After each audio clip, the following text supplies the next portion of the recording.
Assalamualaikum dan salam sejahtera. Bersama saya Hazwan Hairul dalam 15 minit MMTV edisi 13 Oktober 2022.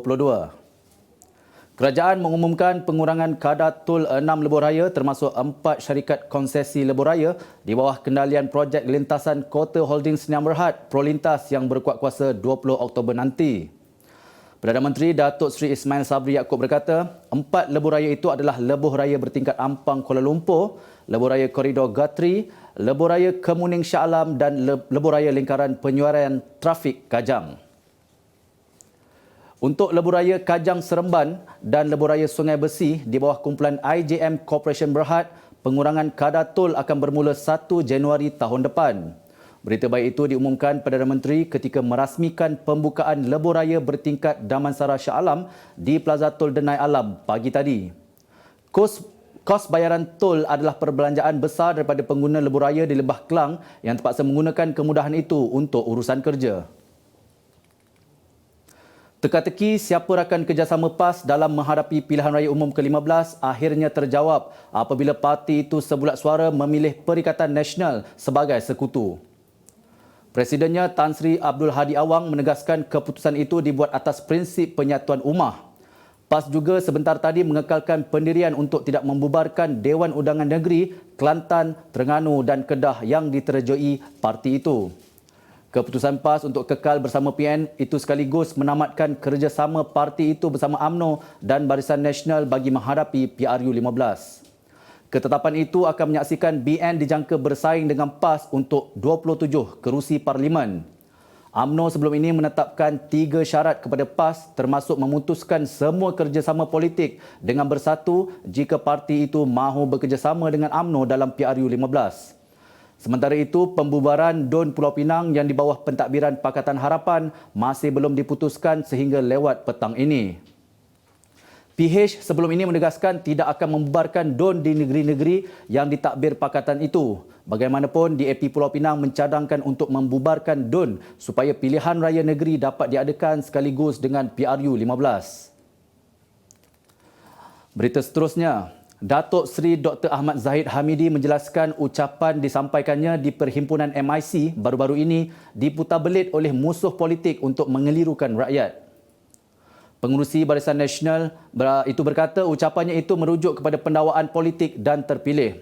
Tegasnya ucapannya itu merujuk kepada risiko pemimpin BN jika musuh menang PRU 15 yang mana mereka akan menyalahgunakan kuasa untuk membuat pendakwaan politik.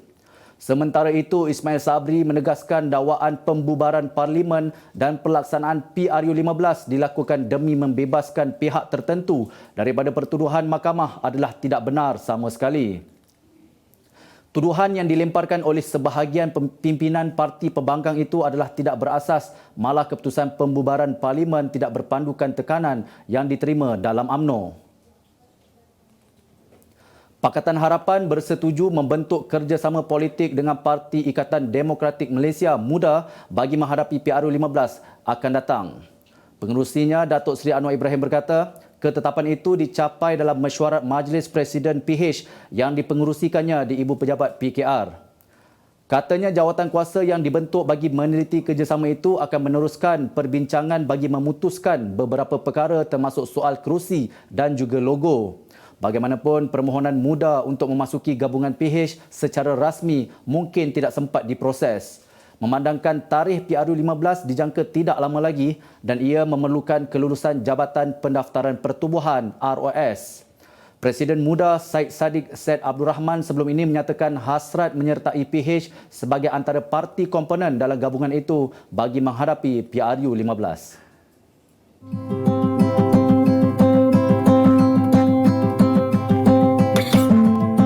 Hai, nama saya Risa Beti Halimi. Saya merupakan kru Masalam di Pusat Perubatan Universiti Malaya. Kenangan terindah sebagai kru Masalam dapat memudahkan urusan orang ramai untuk menyerahkan tuntutan yang tepat sekaligus memberikan info berkaitan Masalam kepada orang ramai. Sepanjang bertugas sebagai kru Masalam, saya dapat membina keyakinan diri melalui komunikasi bersama orang ramai. Selain itu juga, saya dapat menambah pengetahuan tentang takaful. Mereka yang berjaya mendapat tuntutan Masalam sangatlah berterima kasih kerana wang tuntutan ini dapat meringankan beban kewangan yang mereka hadapi.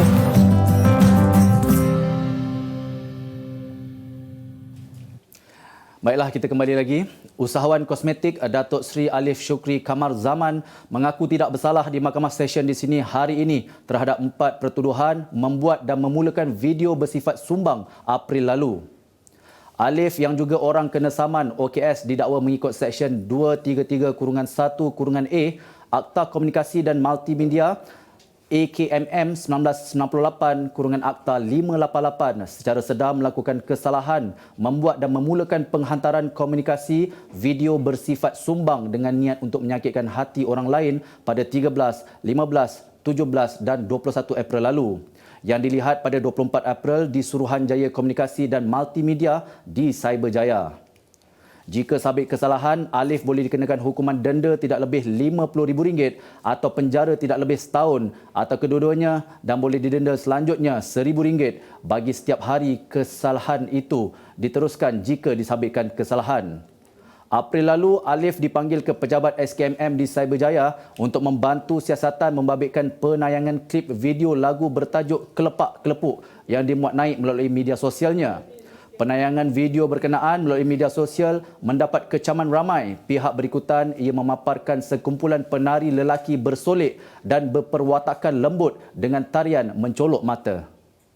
Harap rakyat Malaysia janganlah buat judgement yang bukan sebab kesalahan ni hanya saman kan. Kes saman jabatan. Saman. Kes saman jabatan. Dan biarlah pihak hakim membuat kerjanya. Lagu ni saya buat macam saya cakap lah. Saya buat sekadar hiburan semata-mata. Itu saja. Saya tak nak komen apa-apa sebab beri dalam kes lagi. So saya akan pergi kepada pembicaraan tuan kan. Lepas ni Datuk, video akan lebih berhati-hati ke tak ada lagi unsur-unsur yang macam Macam saya cakap, saya buat ni sebagai hobi saja. Terima kasih. Mahkamah Rayuan menetapkan 31 Mac tahun depan bagi mendengar rayuan kerani Sam Keting terhadap sabitan kesalahan, hukuman penjara 6 tahun dan denda kerana memandu secara melulu sehingga menyebabkan kematian 8 remaja yang menunggang basikal lajak pada tahun 2017. Mahkamah Magistrate Johor Bahru pada 28 Oktober 2018 membebaskan Sam tanpa memberitahu membela diri terhadap pertuduhan memandu secara melulu atau berbahaya. Pada 2019, Hakim Mahkamah Tinggi Dr. Shahnaz Sulaiman membenarkan rayuan pihak pendakwaan dan mengembalikan semula kes itu ke Mahkamah Magistrate.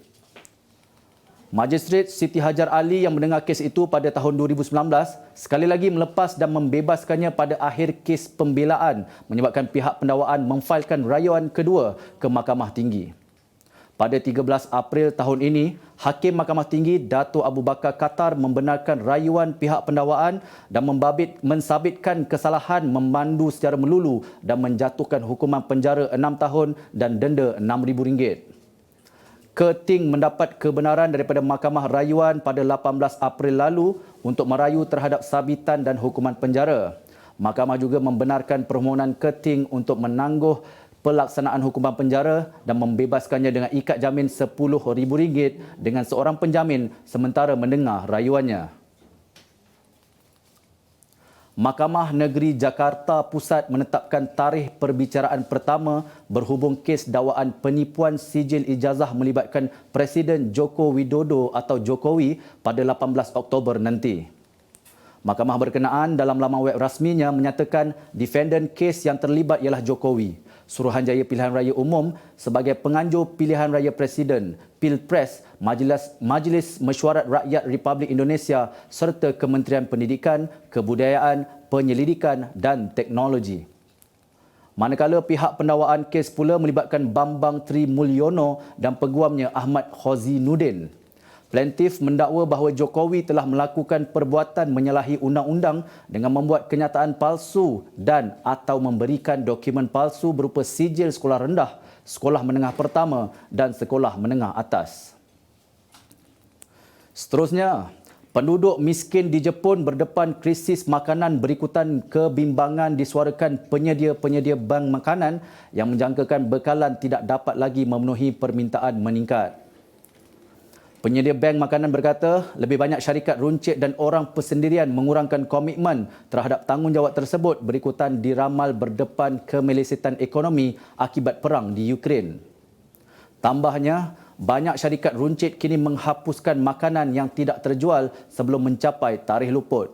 Selain itu, ramai penduduk tidak mempunyai akses kepada bantuan makanan kerana tidak banyak gereja atau majlis perbadaran yang menyediakan bantuan. Menurutnya, banyak peluang pekerjaan sambilan dihapuskan apabila pandemik melanda yang mengurangkan kadar penggunaan berkurangan secara drastik. Golongan individu dan premis runcit kecil-kecilan ini terpaksa berjimat cermat dengan menggunakan bekalan makanan untuk kegunaan sendiri.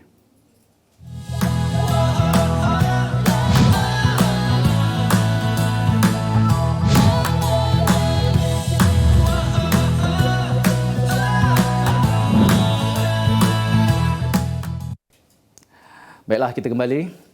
Pulau Langkawi telah diundi sebagai pulau keempat terbaik untuk dilawati di Asia pada tahun ini menerusi Condé Nast Traveller Reader's Choice Awards 2022 dan telah mengatasi destinasi terkenal lain termasuk Okinawa dan Kepulauan Ryukyu di Jepun, Phuket dan Kepulauan Phi Phi di Thailand, Phu Quoc di Vietnam dan Palawan di Filipina. Selain itu, 3 daripada pusat peranginan di pulau itu iaitu Four Seasons Resort Langkawi, The Datai Langkawi dan The St. Regis Langkawi telah diundi sebagai 20 resort terbaik di Asia. Ketua Eksekutif Pegawai Lembaga Pembangunan Langkawi, LADA, Nasaruddin Abdul Muttalib berkata anugerah itu amat mengharukan dan membuktikan usaha LADA dalam mempromosikan Permata Kedah sebagai destinasi pelancongan paling gemar dilawati di dunia dan dihargai pelancong seluruh dunia membuahkan hasil. Sebagai info, Condé Nast Traveller ialah satu-satunya penerbitan perjalanan mewah bulanan yang diterbitkan di seluruh dunia dengan 9 edisi dan penerbitan pertama dikeluarkan 30 tahun lalu. Penganalisis ekonomi menjangka pendapatan dan dividen kumpulan wang simpanan pekerja akan lebih rendah selepas mengambil kira prestasi pasaran ekwiti negara dan global yang tidak stabil. Pensyarah kanan Putra Business School PBS Profesor Madya Dr. Ahmed Razman Abdul Latif berkata, prestasi KWSP untuk suku ketiga tidak dijangka kekal rendah. Ujarnya, dividen KWSP juga dijangka di bawah 6.0% dan pulangan yang tinggi ialah pasaran ekwiti yang membolehkan KWSP memberi dividen yang tinggi sekiranya memberangsangkan. Mengulas lanjut, beliau berkata terdapat 2 perkara yang menjejaskan pelaburan KWSP iaitu ekonomi global masih dalam fasa pemulihan dan ketidaktentuan di Amerika Syarikat.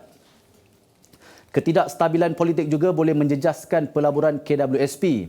Pendapatan pelaburan kasar KWSP merosot kepada 27 bilion ringgit pada separuh pertama berakhir 30 Jun 2022.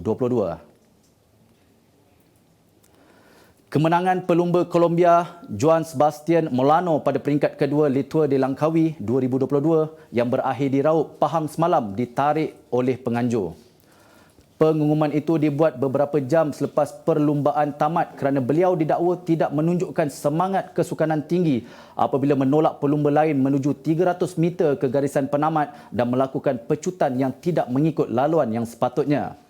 Pemenang peringkat kedua LTDL 2022 milik pelumba Australia, Craig Wiggins dari Ara Pro Racing Sunshine Coast. Naib juara pula menjadi milik pelumba Astana Kazakhstan, Sista Gleb yang juga pemegang jersey kuning manakala Jakub Merezko dari pasukan Alpecin di Siunik meraih kedudukan ketiga.